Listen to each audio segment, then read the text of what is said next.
హల్లెలూయా. యేసుక్రీస్తు నామములో అందరికీ హృదయపూర్వక వందనములు. ప్రత్యేకమైన సమయంలో, ప్రత్యేకమైన రోజు యొక్క వాగ్దానంతో మీ ముందుకొచ్చున్నాను.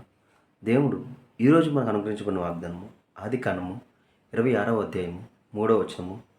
నేను నీకు తోడై ఉండి నిన్ను ఆశీర్వదించేదను. హల్లెలూయా. ఈ వాగ్దానం ద్వారా మనం దీవించబడను గాక.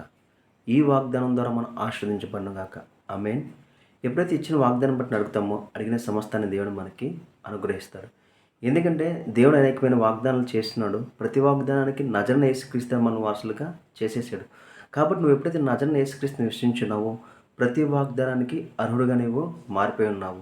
కాబట్టి నువ్వు ఏదైతే ఆ వాగ్దానం అడుగుతున్నావో నువ్వు అడిగిందంతా క్రీస్తు ద్వారా నేను పొందుకున్న విశ్వాసంతో ప్రార్థిస్తావో సమస్తాన్ని నీవు పొందుకుంటావు.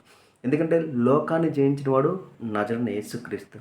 నువ్వు ఎప్పుడైతే ఆయన నామంలో నువ్వు ప్రార్థించి ముందుకు వెళ్తావో ఆల్రెడీ ఆయన జయించేసి ఉన్నాడు. కాబట్టి ఆ జయించిన అనుభూతి నువ్వు ప్రార్థించి ముందుకు వెళ్తావో దాంట్లో నీకు విజయము కలుగుతుంది.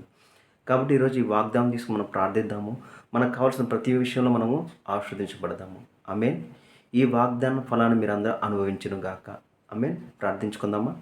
స్తోత్రం మహోన్నతమైన దేవ నీకే వందనాలు స్తోత్రాలు చెల్లించుకున్నాం తండ్రి. ఇచ్చిన వాగ్దానం బట్టి నీకే కోట్ల స్తోత్రాలు చెల్లించుకున్నాం తండ్రి.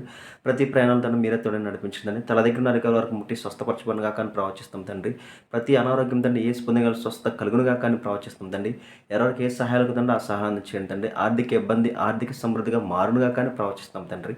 కావాల్సిన ప్రతి ఒక్కరికి కావాల్సిన ప్రతి ఒక్క సహాయాన్ని అందచేయమని నజరేయుడైన యేసుక్రీస్తు నామమున అడిగి వేడుకుంటున్నాం తండ్రి. ఆమేన్. అందరికీ హృదయపూర్వక వందనములు.